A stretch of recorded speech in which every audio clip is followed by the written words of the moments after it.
Deputy Speaker.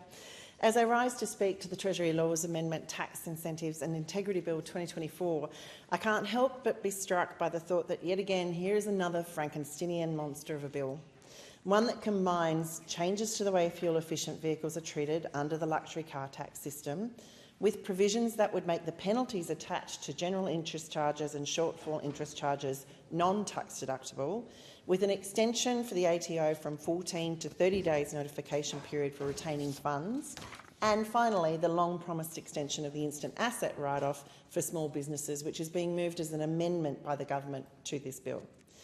Again, there's no logic in this legislation as it couples some pretty ordinary reforms in a way that makes it hard to vote against them, as the overall potential upside probably outweighs the potential downside, but it's still ugly.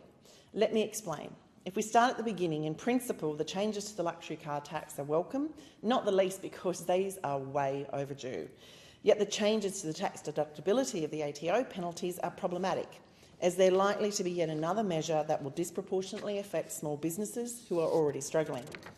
Rather, the reform offered here does nothing to meaningfully assist small businesses to reduce their debts, but it will impact their cash flow. The ATO time extension then is probably neither here nor there, although it does seem to prioritise the needs of an agency over all others, while the extension of the instant asset write-off is quite simply something that can't come soon enough and potentially hasn't gone far enough in this iteration. In this scenario, the question I have to answer as the member for North Sydney is which side of the median line does the needle finally land on? Speaking firstly to the reform of the luxury car tax, Schedule 1 of this bill redefines fuel-efficient vehicles as those with fuel consumption not exceeding 3.5 litres per 100 kilometres, which is down from 7 litres per 100 kilometres, and aligns the indexation rates that apply to the fuel-efficient and other luxury car tax thresholds. While these changes are sensible, they're actually long overdue and not nearly ambitious enough to, in the Assistant Treasurer's own words, and I quote, foster a cleaner and more sustainable future. The introduction of the luxury car tax followed hot on the heels of the GST and was eventually designed to try and encourage people to consider local cars over high-end imports and to opt for the most fuel-efficient models. To encourage the latter, the tax is based on two thresholds in the 2024 financial year: a higher threshold of $91,387 for fuel-efficient vehicles, which are currently defined as vehicles with fuel consumption not exceeding 7 litres per 100 kilometres, and a lower threshold of $80,567 for all other vehicles. What this means is that businesses and individuals that sell or import a car pay 33% of the value of the car that exceeds the relevant threshold at the luxury car tax. However, this tax is now largely out of date and no longer incentivises the purchase of the most efficient vehicles possible. The introduction of the vehicle efficiency standards this year means car manufacturers are finally prioritising the importation of the most efficient vehicles they have in their line. And given this, the current definition allows many models that actually aren't the most efficient vehicles on the market at the moment to take advantage of the tax break. And it is time we close this loophole, in my opinion. Additionally, different indexing arrangements for the two thresholds have eroded the price advantage of the so-called fuel-efficient vehicles. These changes then are sensible, but the government could have gone further if they were truly committed to driving change. The first thing they could have done was to change the definition of fuel-efficient vehicles under the luxury car tax to zero-emissions vehicles, rather than the proposed definition of 3.5 litres per 100 kilometres. And while that would have been bold, it's a change that would have ensured only the most fuel-efficient models, that is, those without an internal combustion engine, would benefit from the higher concessional threshold. Now, this would have also made the luxury car tax consistent with other federal legislation designed to encourage the uptake of more efficient vehicles, such as the fringe benefit tax exemption, which as of April this year is only available to zero-emissions vehicles. In making this suggestion, though, I recognise that people living in regional and rural areas often have no choice but to purchase fossil-fuelled or hybrid vehicles, and I would not want to see them disadvantaged by legislative reform. Growing up in northwest New South Wales in the town of Coonabarabran, I'm incredibly aware that the charging infrastructure for zero-emissions vehicles is just not up to scratch in regional areas. So while being supportive of the introduction of targeted policies to increase clean vehicle uptake, I would argue we need targeted assistance to ensure the transition is equitable, and that regional and rural Australians aren't left behind. The second way to amend the luxury car tax would be to remove the broad exemption for all utility vehicles, as it currently stands, this exemption is offered regardless of the reason why these vehicles are being purchased. Commercial vehicles are defined by the ATO as those designed for the principal purpose of carrying goods used for business or trade, and they are not subject to luxury car tax. Yet there's no requirement for someone who either owns or is choosing to buy one of these vehicles to demonstrate that the car is being purchased or used primarily for commercial purposes. Rather, the accepted test to determine the principal purpose of a utility vehicle rests on whether the passenger carrying capacity is less than 50% of the load carrying capacity. Now, according to the Australian Institute, this definition meant that every dual cab ute on the market in 2024 was exempt from the luxury car tax. And with the number of light commercial vehicle sales well outweighing the number of people who are registered as tradespeople nationwide, it's clear that not all purchases are for commercial reasons.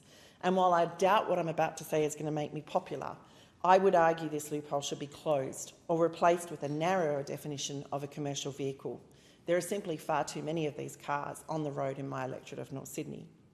I want to stress that this is something the Labor government should care deeply about, as under their watch, emissions are flatlined. To June 2024, emissions decreased by a measly 0.7% compared to the previous year. And while emissions reductions were recorded in stationary energy, agriculture, electricity and industrial process sectors, transport emissions continue to increase. All the modelling then supports the supposition that this is due in no small part to the trend towards the purchasing of SUVs, light commercial vehicles and heavy vehicles, which is something that our current tax system encourages. If the government wants to get serious about emissions reduction in our transport sector, they need to push for bolder reform to decarbonise transport, and fixing an inefficient tax that encourages the use of heavier, higher emitting vehicles for personal use, I would suggest is a good place to start. Ultimately, the changes contained in this bill are pretty pedestrian in terms of their ambition, with similar changes originally proposed as far back as 2019 by independent Senator Tim Storer when he was chair of the Senate Select Committee on EVs.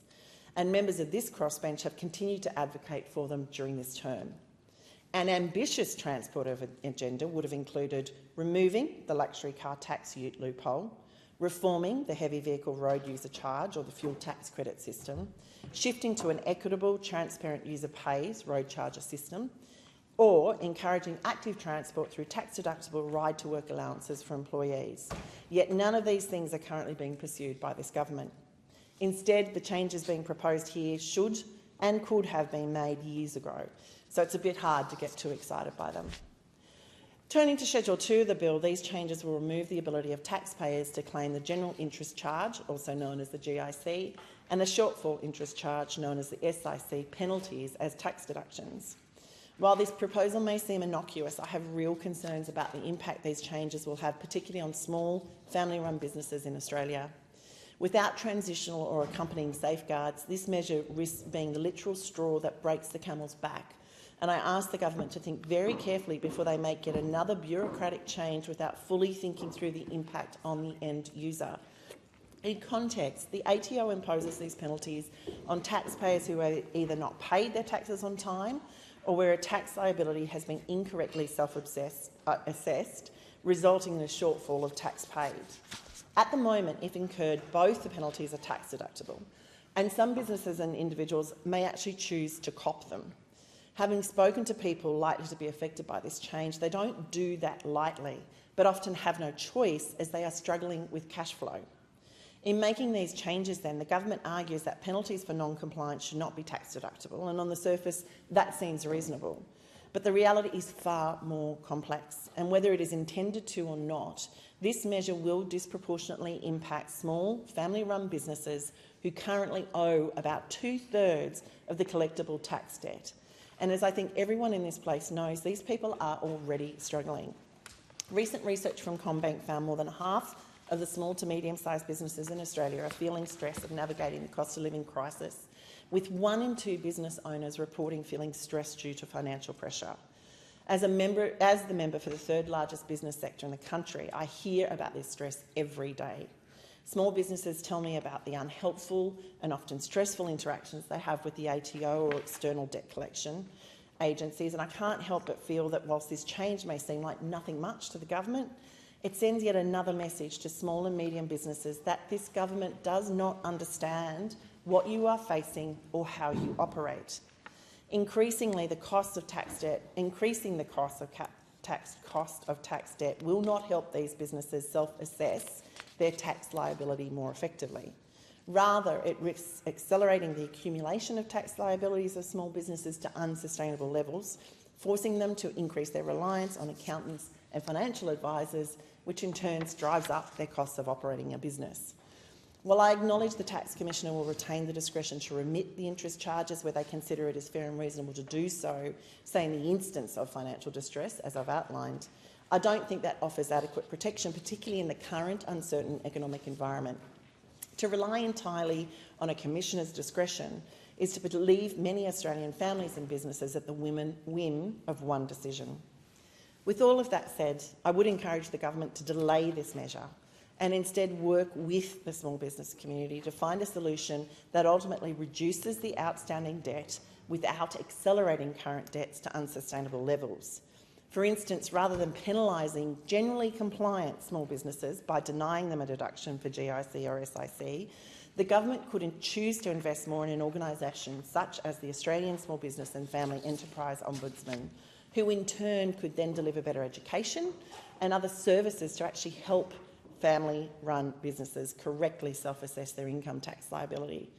The government could choose a carrot rather than a stick.